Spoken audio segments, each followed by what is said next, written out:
Hi everyone. तो कैसे हैं आप लोग? चलिए स्टार्ट करते हैं बिना टाइम वेस्ट किए। तो सबसे पहले आज हम जिसके बारे में बात करेंगे उनका नाम है Joseph Priestley. Joseph Priestley. Essential role of air in the growth of green plant. Green plant के ग्रोथ में एयर का क्या रोल होता है वो किन्होंने बताया? तो जोसेफ प्रिस्टले ने। इन्होंने डिस्कवर्ड किया ऑक्सीजन 1774 में। 1774 में इन्होंने डिस्कवर्ड किया ऑक्सीजन्स, ओके। और सीरीज ऑफ एक्सपेरिमेंट परफॉर्म किया 1770 में। 1770 में इन्होंने सीरीज ऑफ एक्सपेरिमेंट परफॉर्म किया जो बेलजार एक्सपेरिमेंट था।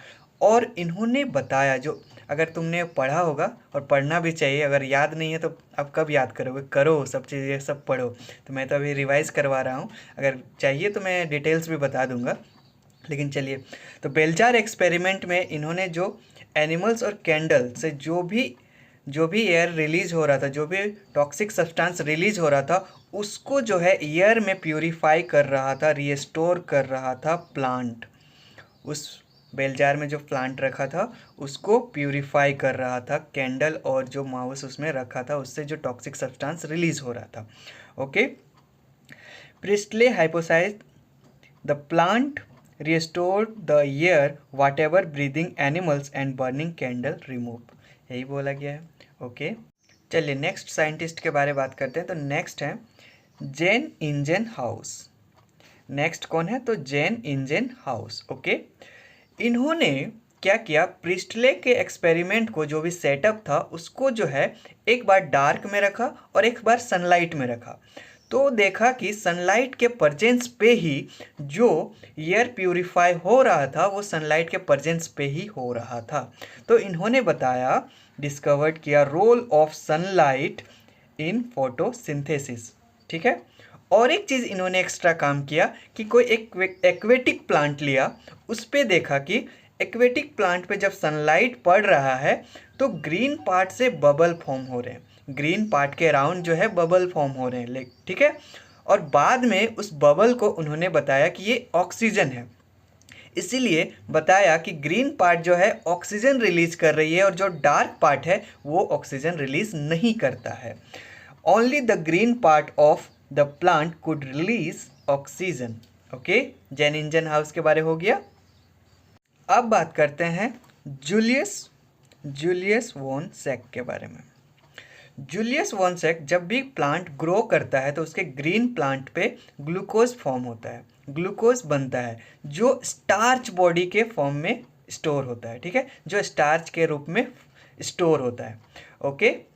और इन्होंने क्या देखा? जो ग्रीन पार्ट था जहाँ पे ग्लूकोज बन रहा था वो क्लोरोफिल है। क्या है? क्लोरोफिल है, जो लोकेटेड होता है क्लोरोप्लास्ट, स्पेशल बॉडी जिसको बोलते हैं क्लोरोप्लास्ट, ओके। तो इन्होंने क्या बताया? Productions of glucose by growing plant and discovered that glucose is usually stored as starch, okay, found that chlorophyll is located in chloroplast। और इन्होंने हाइड्रोपोनिक्स भी दिया था जो अब सिलेबस में नहीं है, ठीक है। ये मिनरल वाले 12th चैप्टर में था जो अब डिलीट हो चुका है वो चैप्टर। इन्होंने हाइड्रोपोनिक्स भी दिया था, ओके। याद हो गया जूलियस वॉन सैक के बारे में। नेक्स्ट हम बात करते हैं TW एंजलमैन के बारे में। इन्होंने first action spectrum of photosynthesis दिया था। फर्स्ट एक्शन स्पेक्ट्रम कि इन्होंने दिया था तो TW एंजलमैन ने दिया था। इन्होंने एक प्रिज्म का यूज़ किया था, याद होगा आपको पूरा एक्सपेरिमेंट, और अगर नहीं याद है तो मैं थोड़ा सा याद दिलाता हूँ। इन्होंने एक प्रिज्म का यूज़ किया और एक वाइट लाइट डाला और उससे जो कलर स्प्लिट हुआ उसमें रेड और ब्लू पे सबसे ज़्यादा फोटोसिंथेसिस हो रहा था।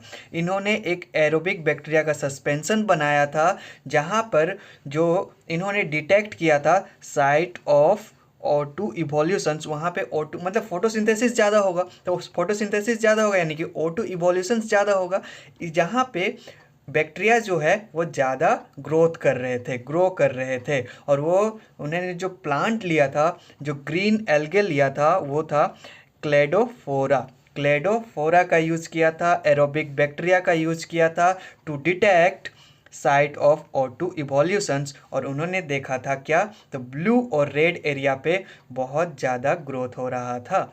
ठीक है, तो इससे पता चल रहा था कि O2 इवोल्यूशंस कहाँ ज़्यादा हो रहा है, तो ब्लू और रेड रीजन में ज़्यादा हो रहा है। और क्या बताया, तो first action spectrum of photosynthesis. ठीक है, अब बात करते हैं कॉर्नेलियस वॉन नील के बारे में।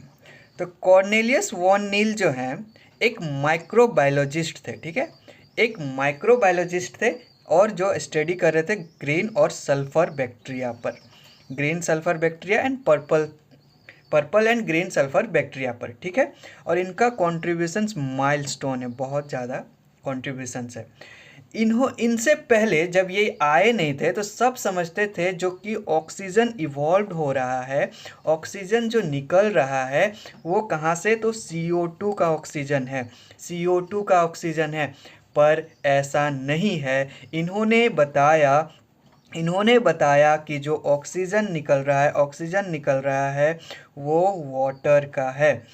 ठीक है, oxygen evolve in photosynthesis comes from water H2O not CO2, very very important. ठीक है, तो इन्होंने क्या क्या बताया, तो इन्होंने जो काम कर रहा था, इन्होंने किस पर जो बैक्टीरिया था वो purple and green sulphur bacteria पे काम किया है, और इन्होंने बताया कि ऑक्सीजन जो इवॉल्व हो रहा है वो H2O से होता है, ना कि CO2 से। ओके, नेक्स्ट है H Slack पाथवे, या फिर इन्होंने ही डिस्कवर्ड किया था C4 पाथवे। चलो, C4 प्लांट जितने भी एनसीईआरटी में दिया हुआ है, चलो जल्दी से सब कमेंट कर देना कि C4 प्लांट कौन कौन से हैं। ओके, तो इन्होंने H Slack ने क्या डिस्कवर्ड किया था, तो C4 पाथवे। ओके, चलो अब बात करते हैं इस चैप्टर का सबसे लास्ट साइंटिस्ट। ठीक है, जिनका नाम है ब्लैकमैन। इन्होंने क्या दिया था, तो लॉ ऑफ लिमिटिंग फैक्टर, कब, तो 1905 क्या दिया था, लॉ ऑफ लिमिटिंग फैक्टर, कौन, तो ब्लैकमैन। ओके, अब बात करते हैं साइंटिस्ट ऑफ द डे की। जब भी इस चैप्टर से साइंटिस्ट पूछा जाता है ना, तो मैक्सिमम जो है स्टेटमेंट में या फिर मैच ऑफ द फॉलोइंग में पूछा जाता है। लेकिन एक साइंटिस्ट अगर हम इस बार बात करें कि मोस्ट इंपॉर्टेंट कौन हो सकते हैं, अगर एक ही साइंटिस्ट, तो H Slack हमको लगता है मोस्ट इंपॉर्टेंट हो सकते हैं। बाकी भी बहुत इंपॉर्टेंट है, और उनमें जो डेट हम जो बात कर रहे थे, जैसे ऑक्सीजन डिस्कवर्ड का, ठीक है, जब स्टार्च का बात किए थे तब का, तो बस वो डेट याद रखना है। ठीक है, डेट हमने इंपॉर्टेंट बोला है, बस वही डेट याद रखना है, और बाकी कोई डेट याद नहीं रखना है। तो मोस्ट इंपॉर्टेंट इस बार मुझे लग रहा है H Slack। बाकी साइंटिस्ट अगर आए तो मैच द फॉलोइंग में आएंगे। ठीक है, इसलिए सारे साइंटिस्ट याद होने चाहिए, उन्होंने क्या डिस्कवर्ड किया, क्या क्या रोल है, सब याद होना चाहिए। चलिए अब मिलते हैं नेक्स्ट चैप्टर के साथ, रेस्पिरेशन, प्लांट रेस्पिरेशंस के साथ। Okay, bye.